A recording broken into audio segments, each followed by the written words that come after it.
We're here because you're selfish, ungrateful, and tearing this family apart. My mother said that into a microphone in my parents' living room. On my 30th birthday, 40 people sat in folding chairs staring at me. My father held a 3-page list of everything I'd done wrong since I was 8. My sister aimed her phone at my face. Live on TikTok. I didn't cry, I didn't leave. I sat there, waited for them to finish, and then I said 6 words that changed everything. Funny, I've been recording too. What happened in the next 11 minutes ended 6 relationships in that room, and my sister deleted her entire TikTok before she made it to the car. Before I go on, please take a moment to like and subscribe, but only if you genuinely connect with this story. Drop your location and local time in the comments. I'd love to know where you're watching from. My name is Faith. I'm 30. I'm an ER nurse in a small town outside Columbus, Ohio. And this is the story of how my family threw me a surprise intervention for my birthday, and how it became the worst night in Mercer family history. Now let me take you back 3 months before that night, to the phone call I was never supposed to hear. Let me set the scene so you understand what my life looked like before everything fell apart. It's a Friday night. I've just finished a 14-hour shift in the ER. 2 car accidents, a cardiac arrest, and a kid who swallowed a quarter. My scrubs smell like iodine and coffee. I'm sitting in my car in the hospital parking lot, engine off, eyes closed, just breathing. Then I check my phone. 3 messages. Mom. Faith, the insurance bill came. Can you handle it this month? Dad's hours got cut again. Kristen, my older sister. Hey, can I borrow $400? There's an online course I need for my brand. Dad. A photo of a roofing invoice. No words, just the photo. I pull up my banking app and do the math I do every month. Mortgage payment for my parents' house, $1,100. Mom's health insurance supplement, $340. Kristen's car payment, $280. Groceries I drop off on Sundays, around $150. That's roughly $2,100 a month, nearly half my take-home pay. My apartment has 1 bedroom, furniture from IKEA, and a refrigerator with 2 meal prep containers and a half-empty bottle of hot sauce. I drive a 2014 Civic with 130,000 miles. I haven't taken a vacation since I graduated nursing school. 8 years. Not one. And here's the thing. I never complained. Not once. I'd grown up watching my grandmother Ruth stretch every dollar. And she taught me that family takes care of family. So I took care of them. I just didn't realize the difference between taking care of someone and being taken from. But I was about to find out. Because the money I'd been sending? Not all of it was going where I thought. Sunday dinner at my parents' house. Every week, same routine. I show up at 4, help Mom prep, set the table, wash whatever's in the sink from the night before. By the time everyone sits down, I've already been working for an hour. This particular Sunday, Mom is glowing. She's telling Dad about Kristen's TikTok account. She's building a personal brand, Gary, life coaching. She already has almost 2,000 followers. Dad nods like Kristen just got into Harvard. I wait for a pause. I got promoted last week, I say. Charge nurse, it's a leadership position. Mom reaches for the bread basket. That's nice, honey. Can you grab the salad from the fridge? Kristen arrives 45 minutes late. She's carrying a bottle of wine. Not expensive, but the gesture earns her a hug from Mom at the door. I've been here since 4. Nobody hugged me. She sits down across from me, tossing her hair back, and I notice her earrings. Small pearls, vintage setting. I've seen that setting before. Those are pretty, I say. They look like Grandma Ruth's. Kristen shrugs. Aunt Jeanette gave them to me, said Grandma didn't want them anymore. I glance at Mom. She's suddenly very interested in her mashed potatoes. Grandma Ruth wears her pearls every time I visit. Every single time. She didn't give those away. But nobody at the table wants to talk about it, so I let it go. That's what I did. I let things go. I let the comments go, the favoritism go, the silence where gratitude should have been. I was good at letting things go. Until the night I couldn't. 3 months before my birthday. A Tuesday evening. I stop by my parents' house to pick up a jacket I'd left the Sunday before. The back door is unlocked. It always is. I step inside. The kitchen light is on. I hear voices. Mom and Kristen, around the corner. I almost call out. Almost. Then I hear my name. We do it on her birthday, Mom says. Everyone's already coming. We sit her down and we tell her the truth. She's selfish, she controls us with money, and we're done walking on eggshells around her. My hand freezes on the doorframe. Kristen laughs. I'll film the whole thing. This is exactly the kind of content my page needs. Raw, real family stuff. Kristen hesitates. What if she stops paying? Mom laughs. Short, confident, the way you laugh at a child who threatens to run away from home. She won't. She's been paying for 8 years. She didn't stop when I forgot her college graduation. She didn't stop when your father called her career just bedpans and paperwork.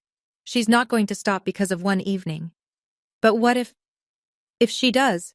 Then 40 people just watched us beg her for help. She walks away after that. She proves everything we said. She's trapped either way. Good, Kristen says. And if she makes a scene, even better. Shows everyone she can't handle the truth. I stand there for maybe 10 seconds. It feels like 10 minutes. My pulse is in my ears. My legs feel hollow. I back out through the door without making a sound. Get in my car, sit in the driveway with my hands on the steering wheel, staring at the garage door.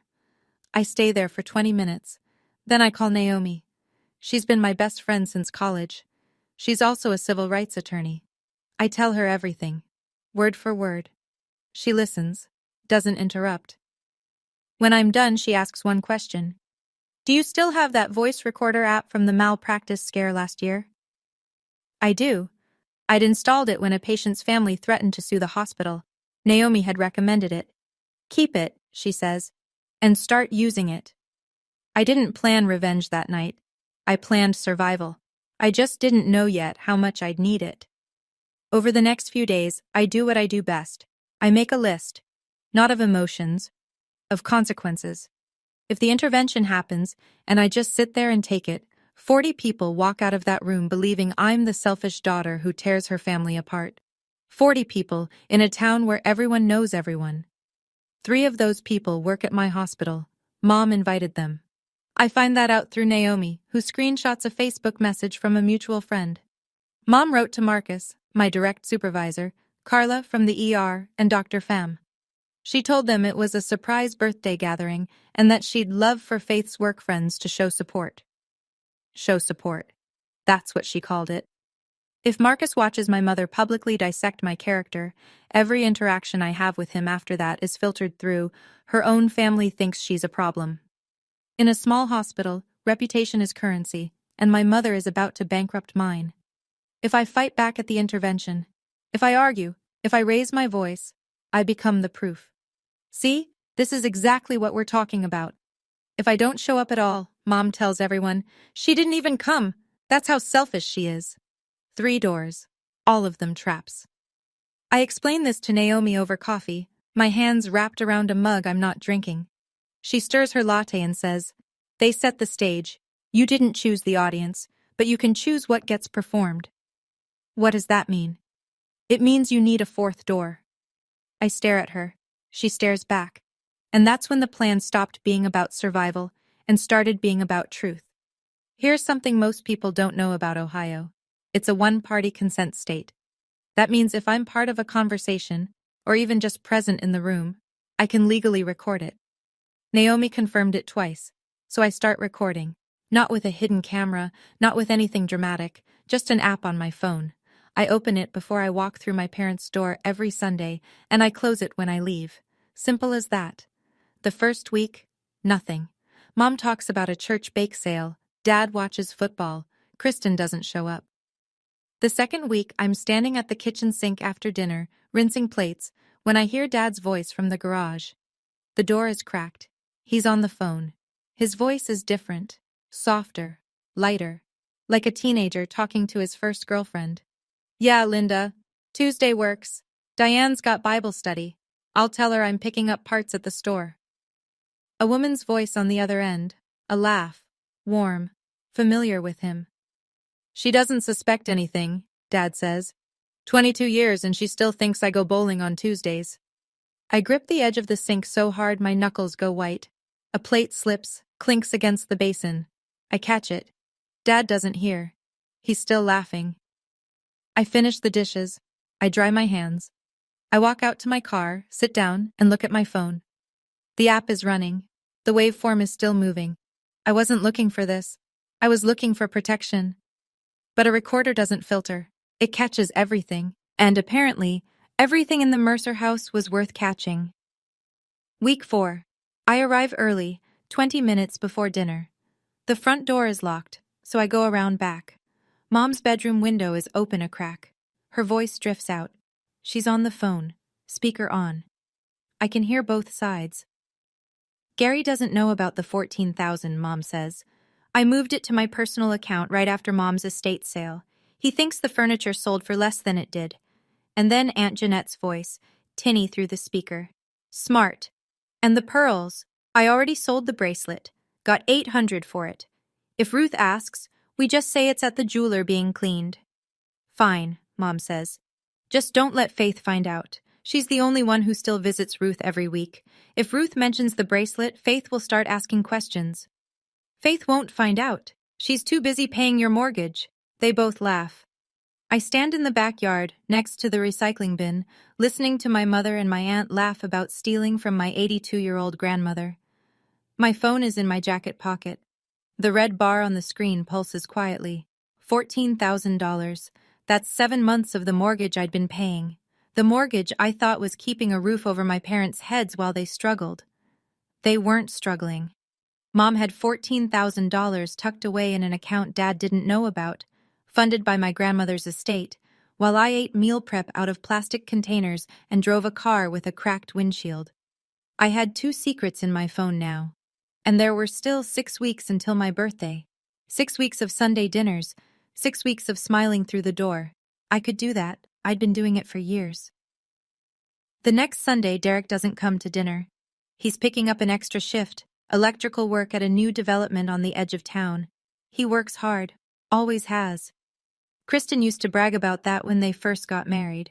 Tonight she's not bragging. 2 glasses of wine in, Kristen leans toward Mom across the table. I'm at the other end, cutting my chicken, invisible. Derek is useless, Kristen says. She keeps her voice low, but the dining room is small.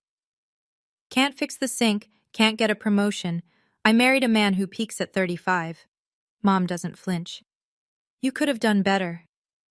I wish I never said yes at that altar. Kristen drains her glass. I keep thinking, if I hadn't gotten pregnant that first year, I would have walked. Mom pats her hand. You still have time. Dad's in the living room. Doesn't hear.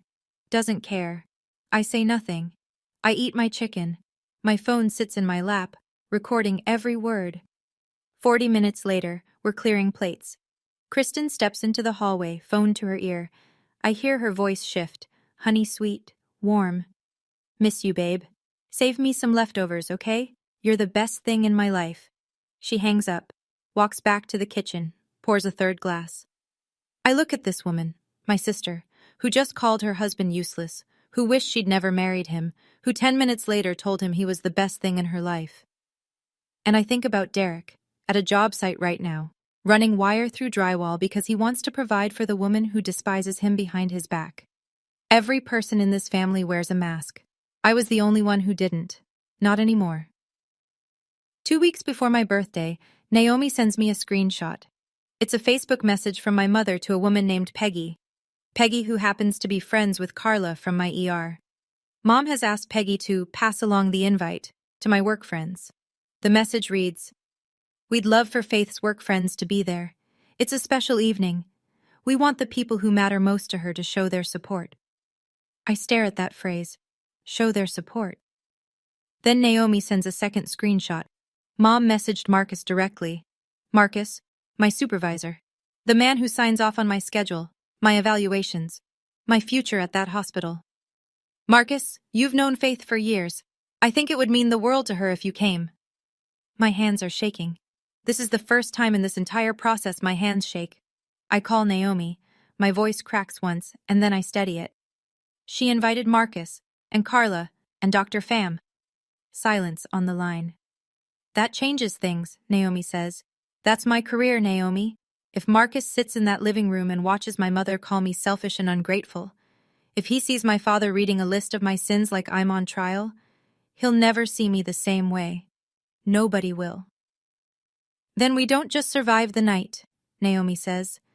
We make sure the truth is louder than their script. I close my eyes, take a breath, the kind I take before a code blue. Deep, deliberate, separating the panic from the protocol. My mother weaponized my birthday, my living room, and my workplace, all in one invitation. She thought she'd covered every angle. She didn't know about the fourth door. Naomi and I sit in her car outside a coffee shop 10 days before my birthday. Engine off, rain on the windshield. Ground rules, Naomi says. She counts on her fingers. 1. You walk in like it's a normal party. You smile. You greet people. You don't signal anything. Okay. 2. When they start, you let them talk. All the way through. Don't interrupt. Fine. 3. When they finish, you ask to speak privately. One time. Calmly. Clearly. Can we discuss this in private? Just the family? And if they say no? That's rule 4. If they refuse to stop, if they insist on doing this in front of 40 people, then the recordings play. Their choice. Their stage. Your truth. I nod. Ohio is one-party consent, she says for the third time. You were present for every conversation you recorded. It's legal. The consequences are social, not criminal. Nobody goes to jail, but nobody hides either. I look down at my phone. 4 files in a folder I've labeled insurance. Not because I'm being clever, because that's what they are. File 1, Dad and Linda. File 2, Mom and Aunt Jeanette, the money and the jewelry. File 3, Kristen on Derek. File 4, Mom and Kristen planning the intervention. I back them up to cloud storage, send copies to Naomi's email. One more thing, Naomi says. She reaches into the back seat and sets a small Bluetooth speaker on the console, black, the size of a soda can. Your phone speaker won't cut it for 40 people. I pick it up. It's light. It doesn't look like much. You don't have to yell, she says. You just have to press play. I hope I won't need it, but I've stopped hoping for much when it comes to my family. Saturday morning, one day before my birthday. I drive 40 minutes to Maple Ridge, the assisted living facility where Grandma Ruth lives. Her room smells like lavender lotion and old books. She's sitting by the window in her wheelchair, working a crossword puzzle with a pen. Not pencil. Pen. That's Grandma Ruth. There's my Saturday girl, she says when I walk in. I pull up a chair. We do what we always do. She tells me stories about Grandpa Earl. I bring her butterscotch candies. We watch 15 minutes of Wheel of Fortune together even though it's a rerun. So, she says during a commercial, big birthday tomorrow. Your mother planning something? She is. Good. She adjusts her reading glasses. I hope she's being kind about it. I don't answer. Grandma reaches over and takes my hand. Her skin is thin as paper, but her grip is firm. Your grandfather always said the Mercer women are loud, but the strong ones are quiet. I squeeze back. Then she asks about the jewelry, casually, the way she asks about everything, like she already knows the answer but wants to see if you'll tell the truth. Jeanette was supposed to bring my bracelet last month, Pearl 1, with the clasp. Haven't seen it. I swallow hard. I know that bracelet was sold for $800. I know because I heard my aunt say it out loud while my mother laughed. I'm sure it'll turn up, Grandma. She studies my face, doesn't push. When I leave, she sends me a text message. She just learned how to use the phone I bought her last Christmas. The message is full of typos. It reads, "Whatever they do tonight, remember who raised you on Saturdays. I am proud of you, always." I sit in my car and read it 3 times. Saturday evening. Naomi comes over to my apartment with takeout and the Bluetooth speaker. We eat pad thai on my couch, the one piece of furniture I actually like, and she walks me through the logistics one more time. Speaker connects to your phone in 3 seconds, she says, holding it up. I tested it at my office. Clear audio from across the room. I'll keep it in my purse with the top unzipped. Where will you sit? Back row, close to the door. If things go sideways, I'm right there. I pick up the speaker. It's so small, a little cylinder of black plastic. Tomorrow night, it might be the loudest thing in the room. If I don't use it, I say, we go home, we eat cake, and I spend my 30s in therapy. Naomi doesn't laugh. And if you do use it? Then at least the right people are embarrassed for once. She pauses, chopsticks midair. Faith, I need you to hear this. Once you press play, you can't unring that bell. Your dad's affair, your mom's money, Kristen and Derek, all of it, out in the open, in front of everyone. There's no version of tomorrow night where things go back to normal. Naomi. Normal is me paying their mortgage while they plan a public humiliation. Normal is my sister calling her husband useless and then filming my intervention for content. Normal was never good. She nods, slowly. We sit in silence for a minute. The apartment is quiet. My phone is on the table. 4 audio files lined up in a row, each one a door that only opens from one side. Try to sleep, she says on her way out. I don't, not because I'm scared, because I'm done rehearsing what I'll say when they finally stop talking. 2 a.m., I'm sitting on my bed with the lights off, earbuds in, listening to the recordings one last time. File 1. Dad's voice, loose and careless. Tuesday works, Linda. Diane's got Bible study. His laugh. A laugh I never hear at the dinner table. File 2. Mom and Jeanette. Gary doesn't know about the 14,000. And then Jeanette, smooth as syrup. I already sold the bracelet, got 800. File 3. Kristen, wine brave and bitter. Derek's useless. I wish I never said yes at that altar. Then 40 minutes later, sweet as Sunday morning. You're the best thing in my life, babe. File 4. The one that started all of this. Mom's voice, calm and organized, the way she sounds when she's planning a church fundraiser. We do it on her birthday. We tell her she's selfish. If she cries, even better.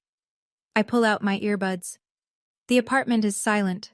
The streetlight outside throws a bar of orange across the ceiling.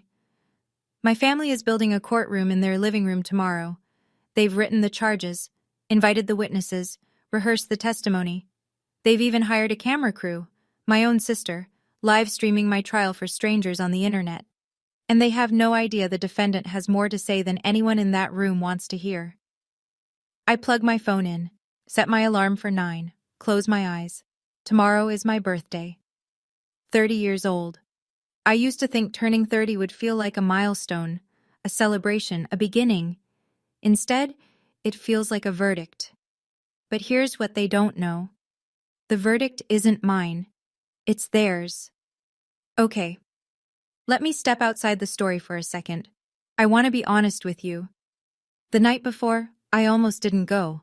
I almost packed a bag and drove to Naomi's apartment and spent my birthday eating ice cream and pretending none of it was happening. But here's what stopped me.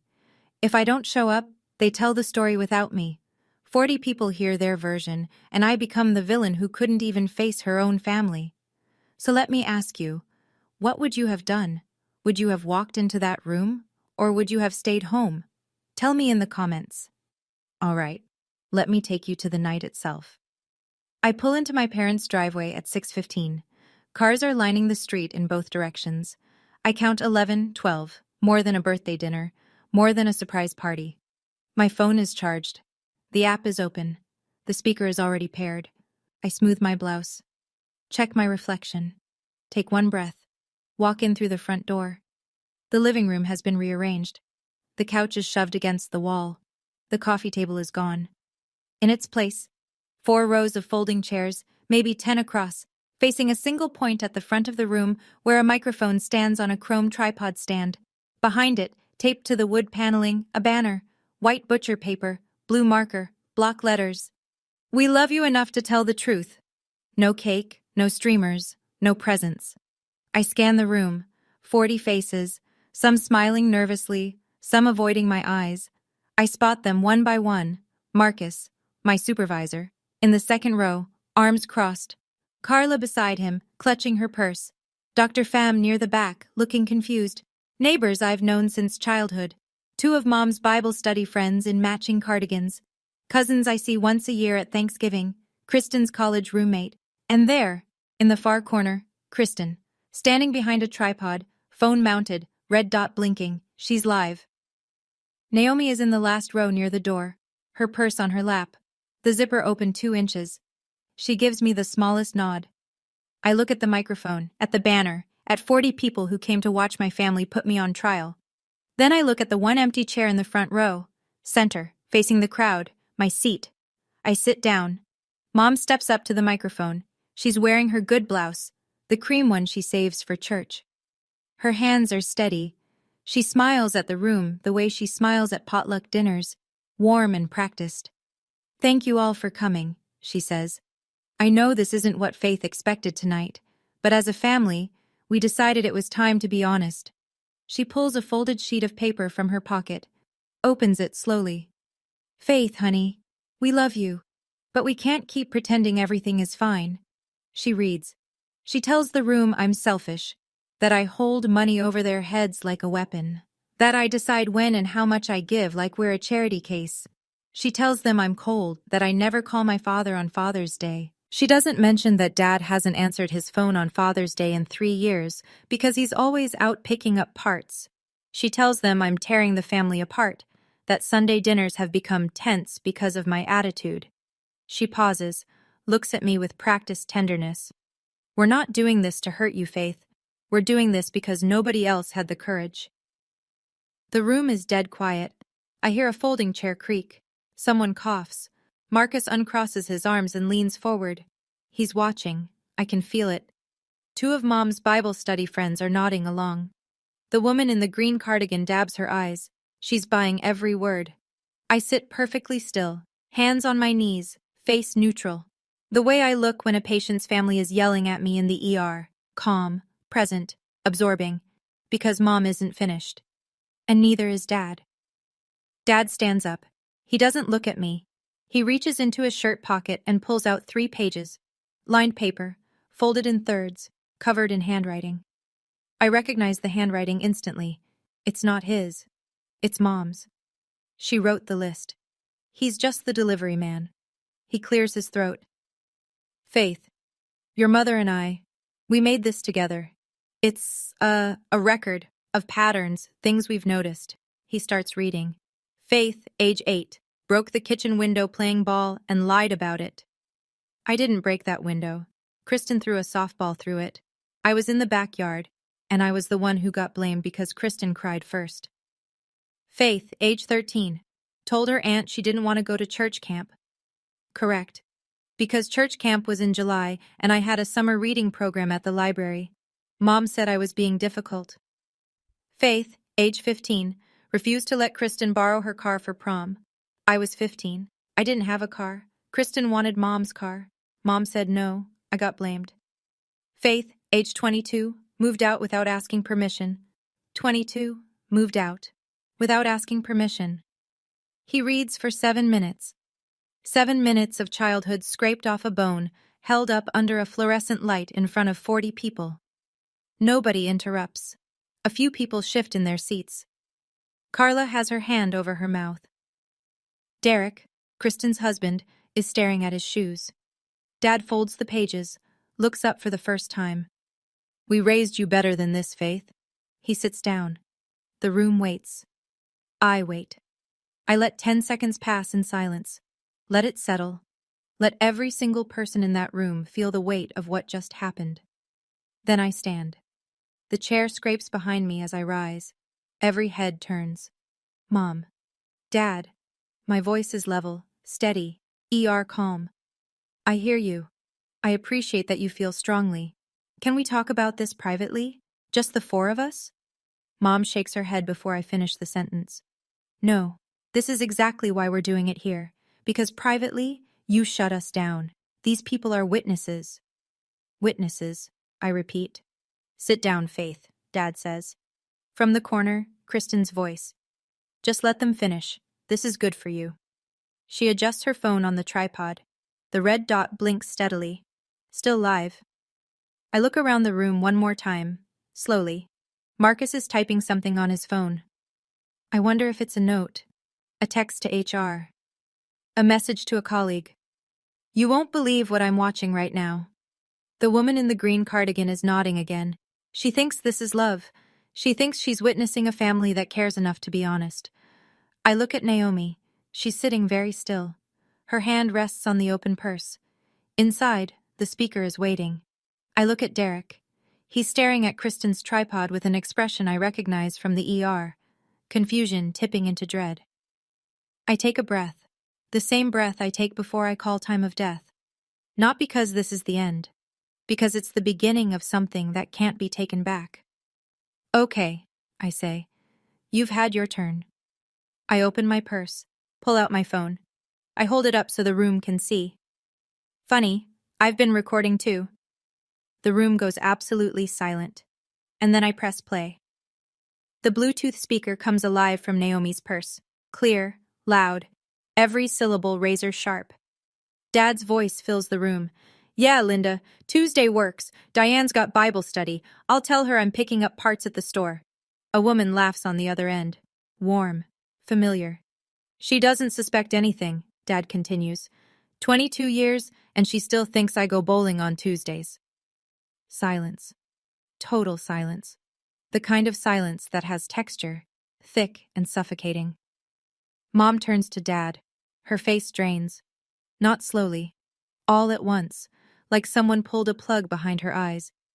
Dad lunges forward in his chair. Turn that off! Turn that off! I don't move.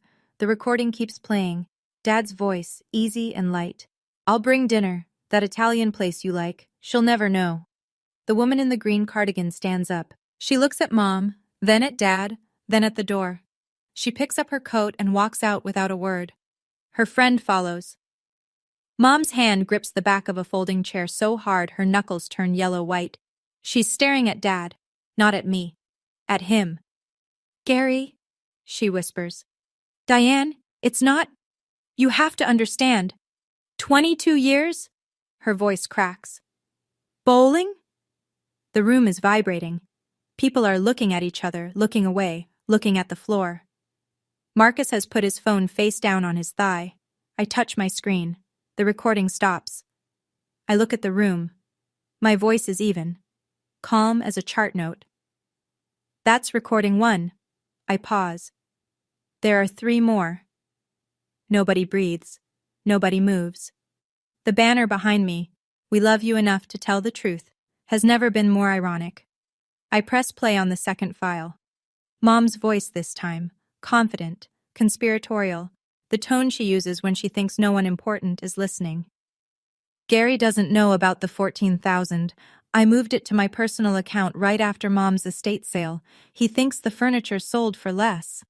And then Aunt Jeanette, tinny through the speakerphone in the recording. Smart. And the pearls. I already sold the bracelet, got $800 for it. If Ruth asks, we just say it's at the jeweler being cleaned. Dad turns to Mom. His face is a wreck, half guilt from the first recording, half fury from the second. $14,000, he says. From Ruth's estate? You told me the auction brought in $4,000 total. Gary, that's taken out of context. Aunt Jeanette is in the 3rd row. She bolts to her feet like the chair burned her. Diane, you told me no one would ever find out. The room erupts, not screaming, murmuring, a low, rolling wave of whispered disbelief. A cousin I barely know leans toward Jeanette. You sold Grandma Ruth's bracelet? The pearl one? Jeanette's mouth opens, closes, opens again. Nothing comes out. Mom's Bible study friend, the second one, the one who stayed, stands up now, clutching her purse. She looks at Mom with an expression I can only describe as revision, like she's rewatching every conversation they've ever had through a new lens. She leaves. Dad is gripping his knees. Mom is standing alone by the microphone, the paper with her speech crumpled in her hand. I stop the recording. That's 2. 4 relationships cracking in real time. And I still have 2 files left. The room is no longer watching me. They're watching each other. I look at Kristen. She's standing behind her tripod, but the red dot is gone. At some point during the first 2 recordings, she killed the live. But it doesn't matter. Hundreds of people already watched the first half. The damage is in the cloud now. Her eyes are wide. She knows what's coming. I press play. Kristen's voice, slightly slurred from wine, fills the room. Derek's useless, can't fix the sink, can't get a promotion. I married a man who peaks at 35. Mom's voice in response. You could have done better. Kristen again. I wish I never said yes at that altar. The audio is pristine. Every consonant, every breath. Derek is in the second row. He was sitting with his hands clasped between his knees, confused and quiet through everything before this. Now he goes still. A different kind of still. Not shocked still. Recognition still. Like a sound he always suspected but never heard clearly just came through in high definition. He stands, slowly. Doesn't look at me. Doesn't look at Mom or Dad or Jeanette. He looks at Kristen. She sees him. Her face collapses. Derek, wait. That's not what I didn't mean it like. He says nothing. Not a single word. He holds her gaze for 3 seconds. I count them. And then he walks down the center aisle between the folding chairs and out the front door. He doesn't slam it. He just closes it. A soft click that somehow sounds louder than anything else tonight. Kristen lunges at the tripod, grabs her phone. I watch her tap frantically, deleting the app, deleting the stream, deleting the evidence of a night she created. She's crying now. Nobody moves to comfort her. The last file. I almost don't play it. The room is already shattered. But this one isn't about secrets. This one is about me. About tonight. About the fact that none of this was ever an intervention. It was a performance, scripted by my mother, starring my father, produced by my sister, with 40 unwitting extras and folding chairs. I press play. Mom's voice, 3 months ago, in the kitchen I grew up in. We do it on her birthday. We sit her down, tell her she's selfish. If she cries, even better, shows everyone she can't handle the truth. Kristen. I'll film the whole thing. My page needs content like this. Raw, real family moments. Mom. And if she threatens to stop paying the mortgage, we tell everyone she's abandoning her family. She won't risk that. The recording ends. I let the silence hold. 40 people now know the truth. Not my mother's version of it. Not the banner version. Not the 3-page list version. The actual truth.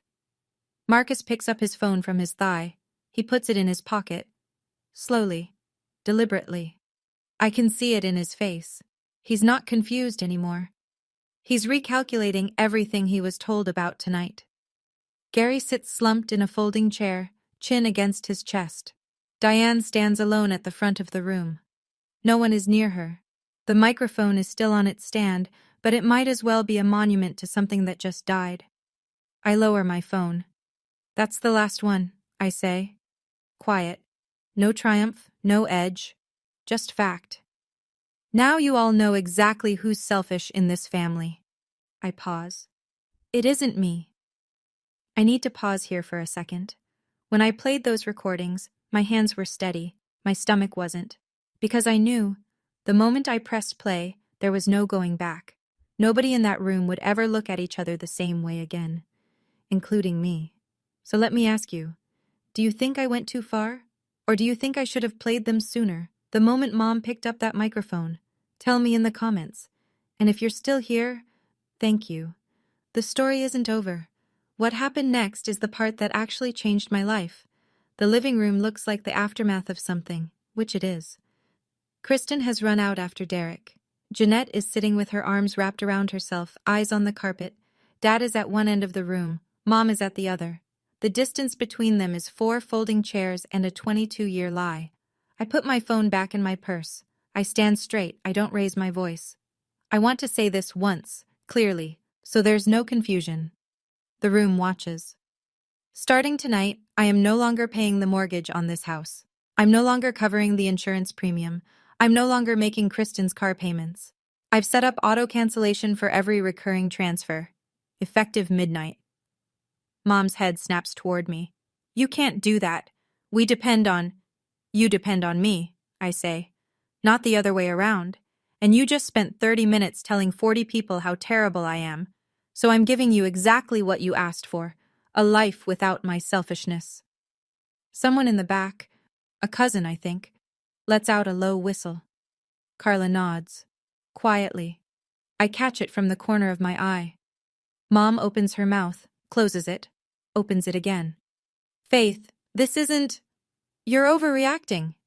I asked to talk privately. You said no. I asked you to stop. You said no. I'm not overreacting. I'm responding. I look at Naomi. Ready? She stands, loops her purse over her shoulder, and walks toward me. I turn to the room one last time. Thank you for coming. I'm sorry it wasn't the party you expected. Then I walk toward the door. My mother's intervention is over, but mine just began. I'm 3 steps from the door when Marcus stands. In 6 years of working under him, I've seen Marcus stand up for a lot of things. Patient rights, staffing ratios, union votes. He's not a dramatic man. He speaks like someone who knows that authority doesn't require volume. Faith. I stop. He buttons his jacket, takes 1 step into the aisle. I've worked with you for 6 years. I've seen you hold a dying man's hand at 3 a.m. and chart his vitals at 3:15 without missing a beat. I know exactly who you are. He pauses.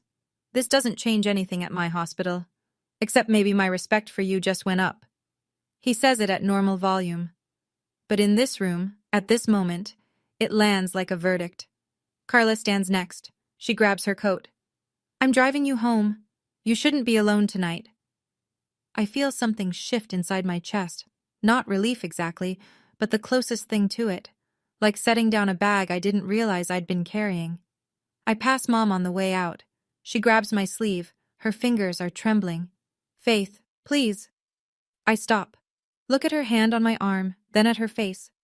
Mom, you had a microphone. I had a phone. I gently pull my sleeve free. The difference is, mine told the truth. I walk out the front door. I don't slam it. I close it the same way Derek did, gently, with a click.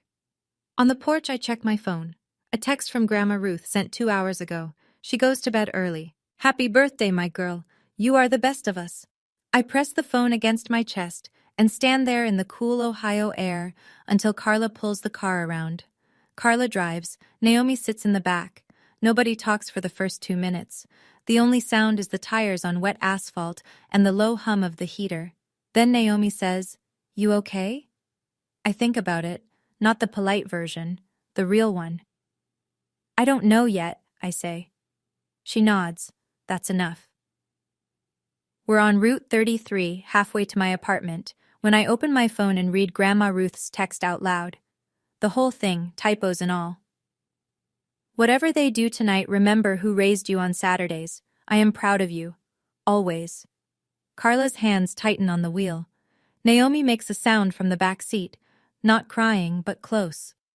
Your grandma, Carla says, sounds like the kind of woman I'd want at my intervention. I laugh. It's the first time I've laughed all night, and it comes out cracked and wet. Naomi leans forward between the seats. She raised you right, Faith. The rest of them are just noise. We pull into my apartment complex. Same parking lot, same cracked asphalt, but something about it looks different tonight. Cleaner, maybe. Or just mine. I unlock my door, step inside, drop my purse on the counter. 36 unread messages on my phone. I don't open them. Not tonight. I open my banking app instead. 3 recurring transfers. Mortgage, $1,100. Insurance, $340. Car payment, $280. I cancel all 3, one by one. Confirm, confirm, confirm. Done. Then I sit on the edge of my bed in the dark and listen to nothing. No phone calls to return, no bills to pay for someone else, no Sunday dinner to prep for. For the first time in 8 years, my paycheck is just mine. It's quiet, it's small, it's everything. Monday, the day after, Dad moves out. Not dramatically, no suitcases on the lawn.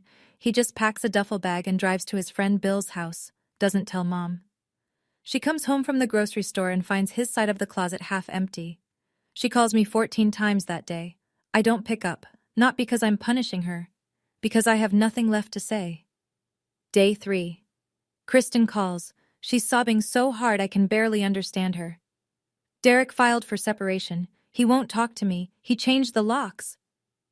I'm sorry to hear that, Kristen. You ruined my marriage.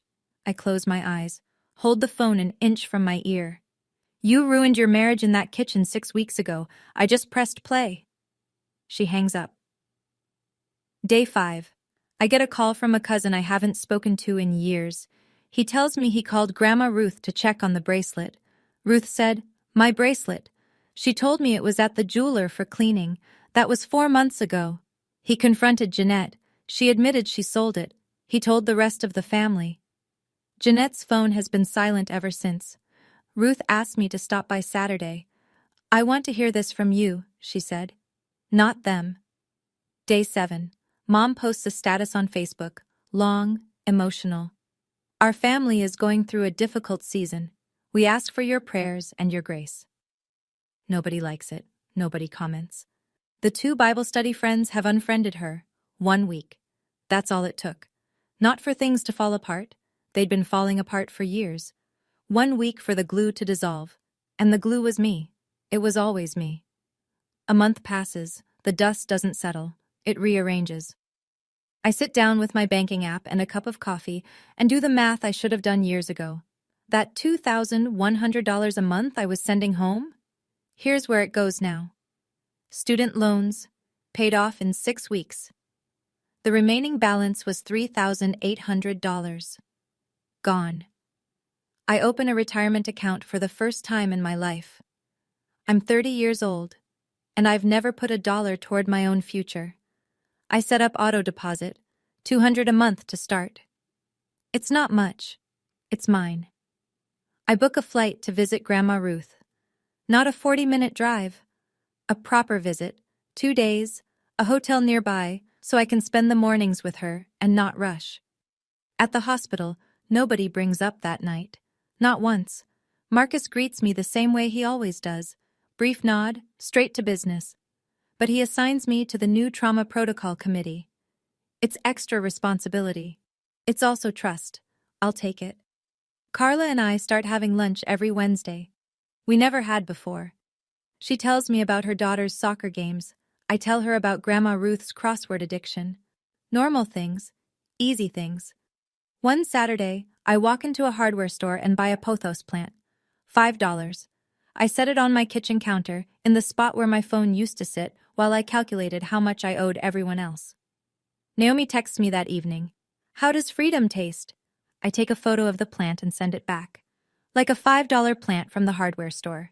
She sends a row of laughing emojis. I smile at my phone in my empty apartment, and it doesn't feel empty at all. 6 weeks later. I walk out of the hospital after a double shift. My feet hurt. My scrubs smell like antiseptic. I'm thinking about leftover pasta and my couch. Then I see her. Mom is standing by my car, arms folded, no coat, even though it's 40 degrees. "Faith." "Mom. I'm your mother. You can't just cut me off." I unlock my car, set my bag on the passenger seat. "I didn't cut you off. I cut off the money. Those are 2 different things. We need to talk." "Then talk." She straightens, lifts her chin. "I did what I thought was right. That intervention, it came from love, Faith, even if you can't see it." I lean against my car. I'm tired. Not the kind of tired that sleep fixes. "Mom, you wrote Dad's script. You invited my boss. You told Kristen to live stream it. You planned it for my birthday so I couldn't say no without looking ungrateful." I pause. "That's not love. That's a production." Her jaw tightens.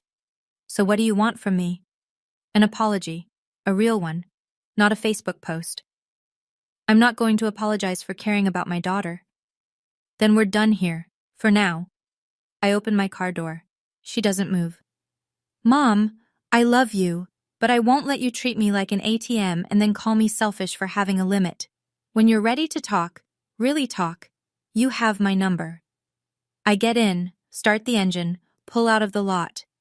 In the rearview mirror, she's standing where I left her, getting smaller. I cry on the drive home, first time since that night, not from regret, from loss. Loving someone and accepting their abuse are 2 different things. I chose love. I just stopped accepting the rest. So let me tell you where everyone ended up. Dad and Mom separated officially. Dad's living in a 1-bedroom apartment near the hardware store on 5th. He called Linda after the party, the woman from the recordings. She didn't pick up. Turns out Linda has a husband, 2 kids, and a mortgage of her own. Dad was her Tuesday distraction. Nothing more. He lost his wife and his fantasy in the same night. Kristen and Derek finalized the divorce 3 months later. Derek kept the house. His name was on the mortgage, his payments, his credit. Kristen moved back in with Mom. 2 women in a 3-bedroom house with nothing to say to each other. She deleted her TikTok permanently. All the raw, real family content, gone. Jeanette tried to avoid the bracelet situation. She couldn't. Grandma Ruth called her directly.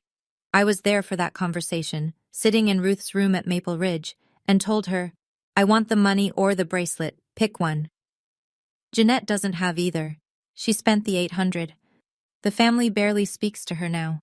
Mom still calls me. Not every day, not every week. Sometimes she texts, thinking of you. Sometimes I respond. Sometimes I don't. There's no schedule, no obligation, no autopay. And me? I'm 31 now. I still work at the hospital. I still drive the Civic, though I fix the windshield. I still visit Grandma Ruth every Saturday. I still eat meal prep. But the containers are better now. Glass, not plastic. Small upgrade. Mine. I didn't destroy my family. The truth did. I just gave it a microphone. And maybe that sounds cold. But here's what I've learned. The truth doesn't destroy strong things. It only destroys the things that were held together by lies. Let me talk to you directly for a minute. I'm not telling you to go record your family. I'm not saying you should cut people off or make a scene at your next holiday dinner. Every family is different. Every situation has its own weight. But if you're listening to this and something feels familiar, if you're the one paying bills for people who call you ungrateful or showing up early to set the table while someone else shows up late with a bottle of wine and gets the hug, I want you to hear this. You are not selfish for having a limit. You are not ungrateful for expecting respect. And you are not tearing your family apart by refusing to hold it together at your own expense. Boundaries aren't walls. They're doors. You decide who walks through and when and under what terms. That's not cruelty. That's clarity. My grandmother sent me a text the night of my birthday. I've read it probably 200 times since then. Whatever they do tonight, remember who raised you on Saturdays. She raised me on Saturdays because my parents were too busy, too distracted, too focused on everything that wasn't me. She taught me how to do a crossword in pen. She taught me that strength doesn't have to be loud.